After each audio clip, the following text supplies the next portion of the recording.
Hi, I'm Buffalope, and I want to complete every single achievement in DBD, but we have a problem. I'm a survivor main, and in order to make this work, I'm going to be recruiting the help of way more experienced players than me, from content creators to P100 one-tricks, to see if they can help me on my journey to all adepts. Welcome to Learning from the Best. Today's character is the Xenomorph. His three teachable perks are Alien Instinct, Rapid Brutality, and Ultimate Weapon. Alien Instinct activates whenever you hook any survivor. The aura of the farthest injured survivor is going to be revealed to you for 5 seconds, and that survivor is going to suffer from Oblivious status effects for 20 seconds. Rapid Brutality deactivates Bloodlust, but every time you hit a survivor with a basic attack, you get 5% haste for 10 seconds. An Ultimate Weapon activates whenever you open a locker. Any survivor within 32 meters of the locker you opened is going to scream and reveal their location to you, and also suffer from the blindness status effect for 30 seconds. And I'm going to rank the Xenomorph's teachables in B tier. Yeah, they're fine. Hello? Oh. You hear me? Hello? Yep. Your voice cut out when you said hello. I just heard, oh. Just oh. Welcome in, man. How are you? How's life? Very good. I'm living, doing my best, and the best I can do. That's awesome. Do you want to introduce yourself? Hi, I am Brand, also known as the MrHeadache. I am the number 4 Xenomorph in Tailtax worldwide, number 1 in NA, and also wrote the Xenomorph guide. Welcome. So, Xenomorph.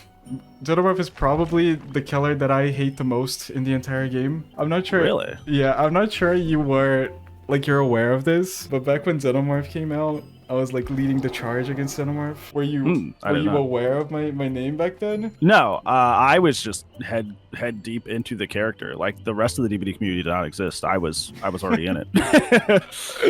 Yeah, I wanted to talk about this right away because like it's a pretty big elephant in the room if you know of the video that I made back then. Yeah, and this is a character that in particular is kind of like Singularity. There's a lot to understand, and as a result, a lot of things get misunderstood too. So I wouldn't even be too hard on yourself either. So, is there anything you want to say, or can we get into it right away? Make somebody's day today. I don't know. Be nice. Be lovely out there. But yeah, let's go ahead and get into it. So, what would you say is the strategy here for NOOB Xenomorph trying to get the adepts? Okay, so we're going to break it down based on their perks and strategies. I think we're going to go get into strategies first.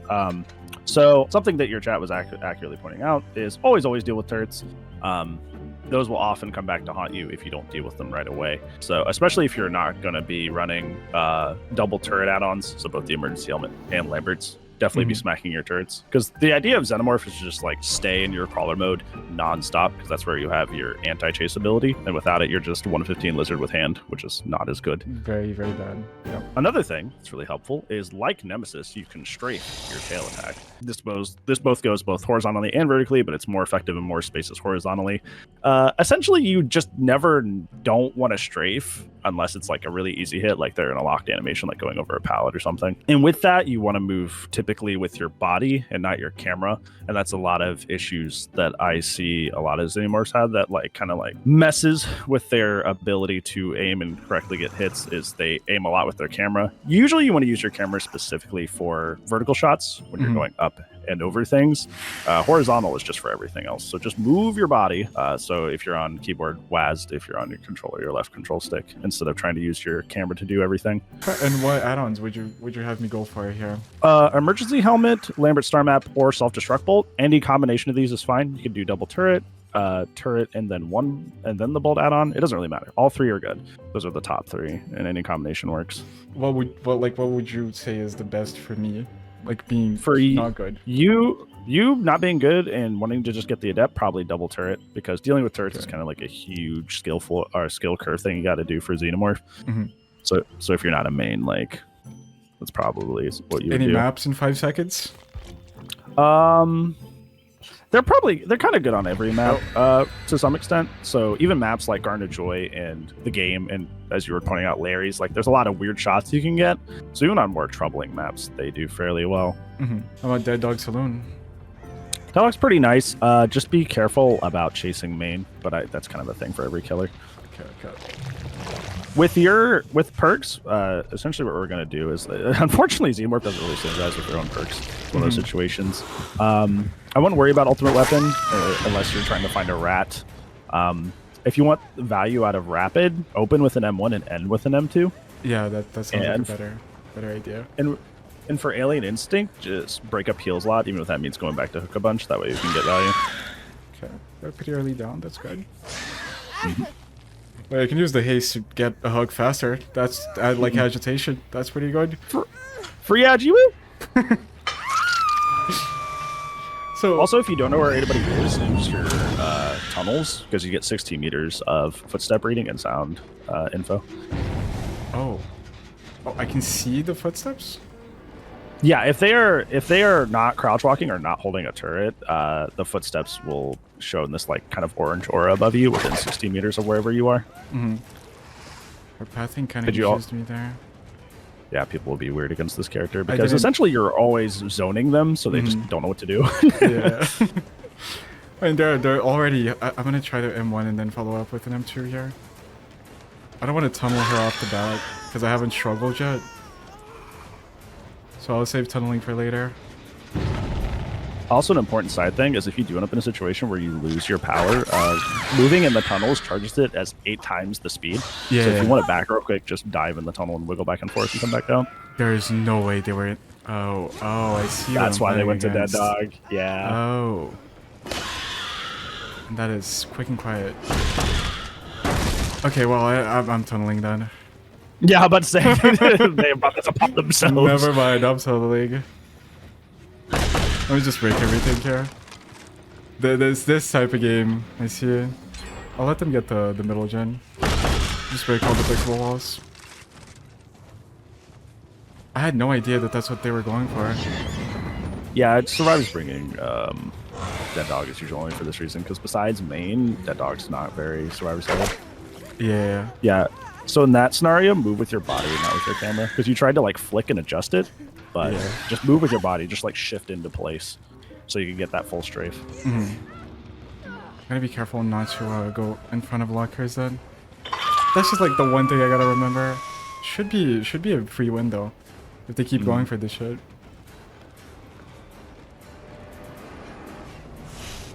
Ooh, she got me with the worst fake of all time. She committed! What a sociopath!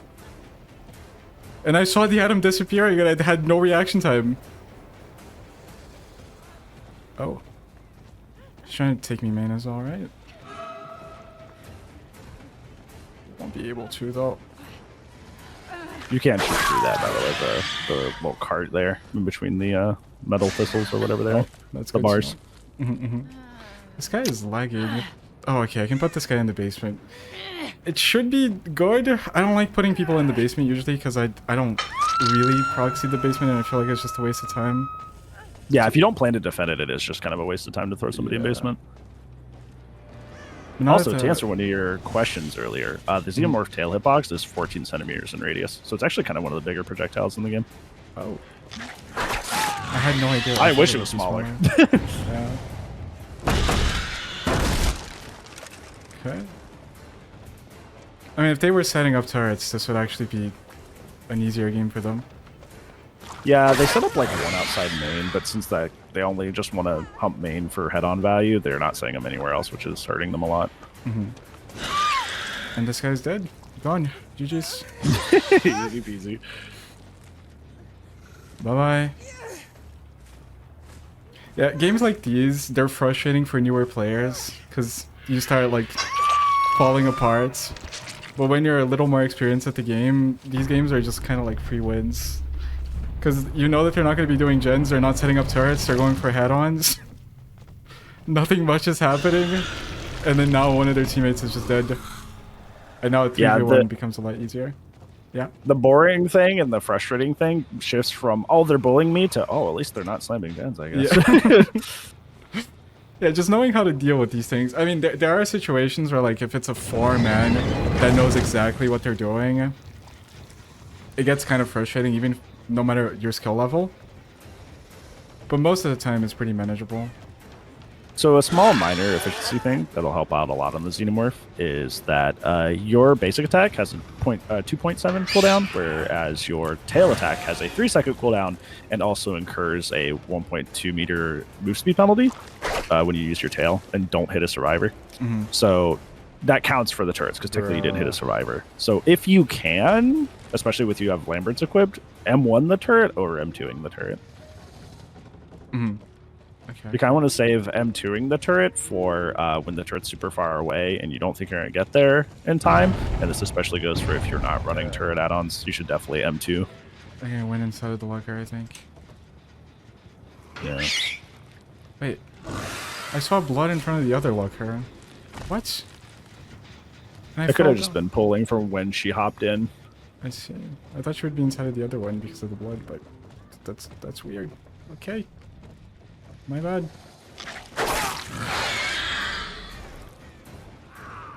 Dude, the way he's dodging it, I'm just like making this and swords him. See, like I know, like I opened with saying that Xenomorph is the killer that I dislike the most. It's not necessarily true. I was just trying to get it out of the way, but that's like right there is the main reason I don't like him. How do you feel about that being a mechanic in the game? Oh, like the free zoning? Yeah. It's one of those things where like the tail attack is reactable. It's just really hard. It's very difficult to do so. And it does have an auditory and visual windup, even though it's really short. So I think if it didn't have those things, I'd be against it. But since those things are there, it's just something that they can eventually get good at.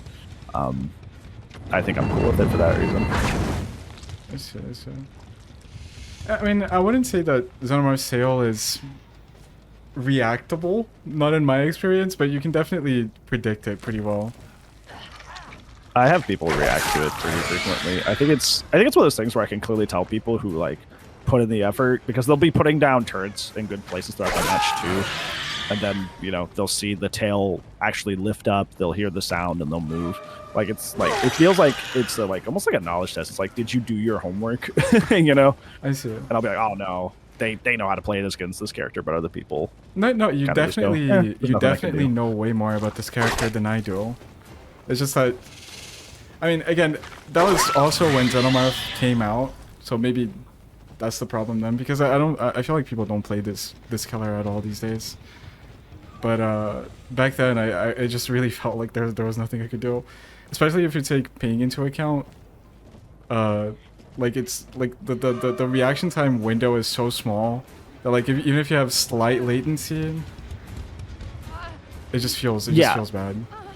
Yeah. So like it's one of those things where it's like, yeah, it's possible, but it's extremely difficult. Like it is very, very difficult. It is one of the harder things you will be forced to do in the game as survivors, dodge that thing. I think my perspective comes from fighting games where like you expect people online to have reactions to things that are like 0.3 seconds wind up, you know. Yeah. So it's like I come from an environment where I'm expected to react to things even quicker than the Xenomorph tail attack, so it doesn't bother me.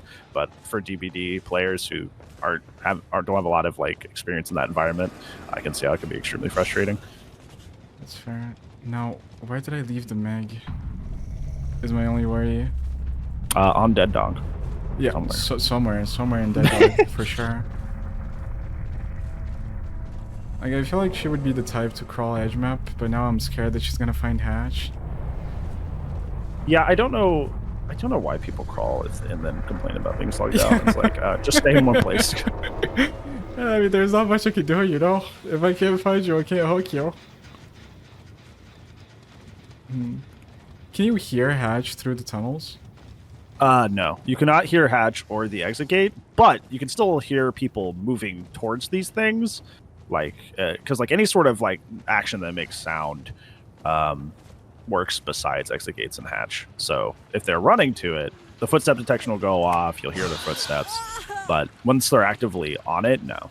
Let me see. Well, that's it. We queued into a very fortunate match, I guess, to get a first try like this. I would say that if the same team, instead of doing what they were doing, going for lockers and stuff, they use the same coordination to set up turrets, this game would have been a lot harder. So now you can like give me everything. You can like if you want for this next game, you can just backseat everything. Just let me know exactly what I'm doing wrong. Gotcha. So my favorite build on the Xenomorph, because it's like a nice mix of like sweatiness but also like skill expression. Nowhere to hide, first off. Pop and eruption. Pop and eruption. I feel like that's so underrated. It is, especially on characters with high movement like Xenomorph. And bamboozle. And we're going to swap out Lambert's star map for self-destruct bolt, the purple add-on. Okay, so the game plan with this and Amori, because why not? Awesome. Yep. So the idea is that we hop in the tunnels right away, try to find somebody really, really early on in a gen. And we get into this cycle of applying eruption to gens, downing somebody quickly with the tail attack. If the chase starts to get a little long, we have bamboozle and self-destruct bolt, which synergize because while you're in crawler mode, self-destruct bolt gives you a 30% extra vault speed. So you shut down god windows, you shut down extra loops. Very, very good. And then once you down them, get that eruption proc. Very nice. If they choose to unregress the gen, you pop it. And if eruption's off cooldown, you apply eruption again. I have so many ideas for a competitive queue as well. Because like if they just implemented a competitive queue, it would be horrible. It would be pathetic. But if they added extra rules, it could be so fun. Yeah. I think that people are like afraid of splitting queues, especially now since like 2v8 is showing that we do have split queues now, and now people are even further getting away from that. But I feel like regardless, there would be people who are sweaty who would stay in the sweat queue and would not bother the casual queue. So I think that's a net positive, even if it's not as big as people want it to be. Yeah, because people say as well that like it won't stop people from sweating in casual queues, but at least people would make fun of them and it would actually be justified, you know? Yep, because you're in the wrong queue now. Yeah. Because right now because you know you can't really choose. I think I followed the scratch marks wrong. With self-destruct vamp, don't be afraid to just like pre-vault the window, because you are moving so fast through that window that you're just gonna catch right back up to them. That makes sense. Why right? Nice. You can kind of shift your body there instead of aiming with your camera. I've been trying to do that, but my see, I tried doing it here. It didn't work. See, you don't have to aim that high and drag it back down. Because with the analogy of it being just like a lightsaber of repeating hitboxes, you don't have to pull it that high up. It's bad to pull it high up then, right? So typically, if you're just shooting at a survivor, you aim at like the waist up because you don't want to hit the ground. But typically going higher than that's just like not really necessary unless you're trying to clear an object that's like in your face. Like that little pagoda vault, you can hit over, but like if you get close to the railing, you have to aim up and then down. But that's because the railing's in your face. Otherwise, you can just aim normally. I would pop her up this, because... oh yeah, and I have nowhere to hide as well. There's someone here for sure. You could also do a bait tech, which is a thing that I put in the guide, is if there's somebody hiding and you can't catch them and they maybe have distortion, so nowhere to hide's not going to work, you can just go dive in the tunnel and just like hang out. And if they... 9 times out of 10, they'll just see footsteps for the next like 3 seconds. Oh, that was not good. Nice. That was a bug, by the way. That was a bug? So the turrets, since the public test build of this character's release, just randomly become invincible sometimes. Oh, no. I don't know why. I missed. I'm pretty sure. Oh, did you miss? Yeah. I looked away for like half a second. No, I missed. That was all me. But that is a bug, though. So if you're playing Xenomorph, watch out for that. Sometimes you just bonk off. M1, M2, doesn't matter. It's really weird. It's not consistent, so that's probably why they haven't fixed it. But it does happen every once in a while, and you're just like, oh, okay. There's someone else here. See, that's what you want right there, the eruption proc, because Xenomorph can get very, very quick down as long as you're staying in crawler mode. So you get eruption procs like nobody's business. Yeah. Which brings that strength, that back to pop that a lot of people miss in the nerd. Okay, let's leave this guy on the floor and go pick the other one. You should deal with that turret because it keeps bothering you. Yeah, it should. They got her up, but we have pressure at least. I like that you're not going for M2s unless they're helpful, because missing one is so punishing that if you can take the basic attack, you definitely just should. Yeah, that's something I learned from other ranged killers as well. I feel like I went for the M2 too much. And that's something I talked to to the Deathslinger and the Huntress players that I got on. They're like, for those killers, I mean, specifically 4.5 killers, if you miss, now you're like 5 hours behind the survivor, and then you just have to wait like 50 seconds until you're close enough to them again. You can hit over this. Anything? So the rule of thumb for Xenomorph, if can I hit over this, is if something is about as tall as you are, not your first person view, but like your character model with your tail arc up like that, you could probably hit over it. Mm-hmm. That's not obviously not 1-to-1, but just if you're, rule of thumb, you're just measuring in the moment without knowing, can I hit over this? If it's taller than you, probably not, but if it's, shorter, you can. When you're going for an overshot like that, try to stop your hitbox like right barely above the rock or whatever you're aiming over. Because if you drag it too low, you hit collision. And unlike Nemesis, collision stops your hitbox. Yeah. You can't just strafe over solid objects like Nemesis can. Doesn't this have like a taller hitbox than what it shows though? There's a lot of like wonky collision in Dead by Daylight. A lot of wonky collision in Dead by Daylight. Some things are bigger than they appear. Some things are accurate, and it's really frustrating. That's why when I'm aiming, I always just, until I'm used to how an object's collision works, I always just assume it has like an extra like half foot of collision there that I can't see until I go, oh no, that's fairly accurate. There are some collision nightmares in this game. On Greenville Square, there is a blue cooler path palette that spawns. And for some reason, the collision on the cooler literally goes, and I'm not even exaggerating, to the sky. You cannot hit over it. And I don't know why. It's just weird. Yeah, it messes with these colors so much, right? Because you're not expecting for things to be this inaccurate. So, yeah, that's why we do it. Like, even if it, like, this is a perfect example, like a teachable moment. Like, even though you got the hit on her, now you lost your power. Yeah, so it's not even worth it, I feel like. That's what I was she gonna gets ask away. I was gonna ask, is it better to focus on getting rid of the turrets or getting the down or the hit? If they're injured and they're gonna get downed, yes. Otherwise, always deal with turrets. Like, if you know for sure you're gonna get burned out, hit that 1 second stun when you have to stand back up and still get the down, absolutely just lose your power and go get the M1, because you can just go back to the tunnels with your 8 times charge rate and just get it right back fairly quickly. Makes sense. Yeah. But if they're healthy, like with that Yunjin, you just kind of let her get away. It'd be much better to get rid of the turret and give them a head start than to just not have your tail attack for the upcoming phase. Makes sense. Let me just say thank you to QP. Thank you so much for the raid. Welcome in everyone from QP. I'm so sorry I'm not giving you guys more attention. It's because I'm doing LFB right now and I like giving the guests all of my attention, but thank you so much. I really appreciate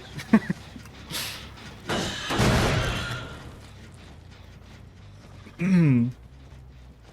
So this is great, because this is kind of like why this build really flourishes, is that you have multiple gens with Eruption prepared, and the next quick chase you have, you get a bunch of damage across the map. Yeah.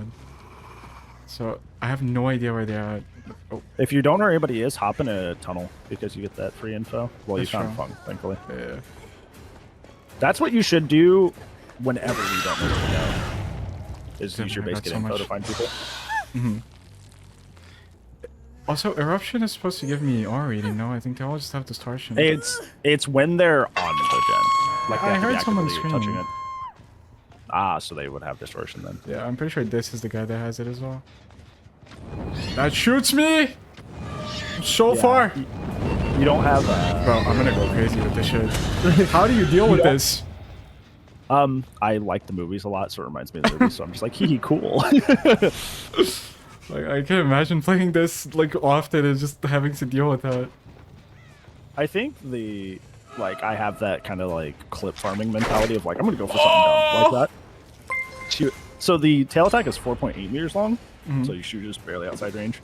That's so unfortunate. I think I gotta go back. Do be careful, though, because there is a hit reg problem with the tail attack at longer ranges. Once again, I don't know why, and it's also not consistent, but sometimes you just kind of phase through people. That's like the 2 main Xenobugs that have never been fixed. There's a lot of those in this game, right? Oh, we got raided again! Thank you so much!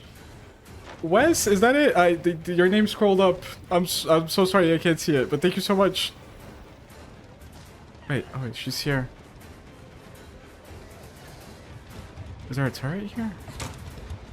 No, that is just the sound of the... So there's actually a really cool way to tell if there's turrets nearby without any add-ons or anything of that perspective.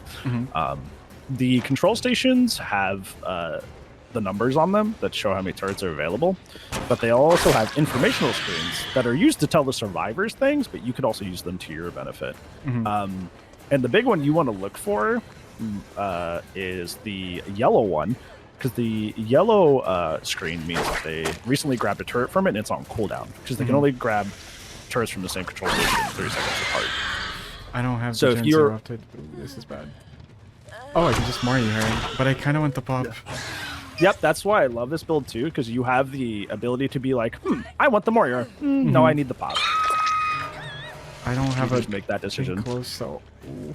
Is this bad? Do I lose? Yeah. Looks like it. Yeah. And to add that hurts. That hurts. That's smart by her though. It's so unfortunate though. It's so close to being done. Yeah, if she had got left it for like half a second, pop erupt. Ugh. Yeah, it'd be fine. No movement still, which is good. I mean, I can probably still get one more. Is this guy dead on hook? I don't know. I don't know. I don't think so. I'm pretty sure the other guy was the only one I had that on hook. Oh no, they are. Oh, there. They already opened the door. I mean, this team played a lot better than the other team. Props to them. Yeah. They were a lot more gen focused for sure. They actually did the objective. Yeah, the other ones were just throwing just to get head-ons. I don't feel like my performance was terrible. How do you feel? There was measurable improvement. You were trying to move with your body more for shots. You were starting to get the grasp that you should deal with turrets instead of leaving them up. Yeah, I think those were measurable improvements. I think that for those instances where you don't know where people are, and also just for an efficiency's sake, being in the tunnels more often would benefit you a lot. Because, like I said, once again, 16 meters of footstep and sound reading, but also you are literally faster in the tunnels. You move at 18 meters a second, which is pretty fast. It's like a smidge, like a sliver slower than the demo travel speed on their portals. So that saves you on average like 4 seconds traveling from A to B, as long as the control station is convenient. Yeah. So you should definitely be in the tunnels more often. Yeah, that's it, I guess. Do you have any final notes? Anything you want to say? I think that Xenomorph is a really fun character, and I've had a lot of joy playing them. I think that the one thing I wanted to say specifically about the character is that it's kind of a really misunderstood character. This character does have a fairly high skill floor for you to enter to be able to play them efficiently. It's kind of not as bad as somebody like, say, Singularity, but it's up there. So if you run into like playing the Xenomorph and you find yourself frustrated or like feeling like, what am I doing wrong? It's just a hard character. It's just difficult. You think a lot of people load up on Xenomorph and they're like, well, I get free zoning, so it's an easy character. But everything else about the character is difficult, so it kind of catches them off guard. So think of it more like the fact that he's a more difficult character to learn, and don't really blame yourself in that regard. I definitely learned a lot of things that I didn't know about Xenomorph today, and that helped a lot, especially the hitbox thing. Woof.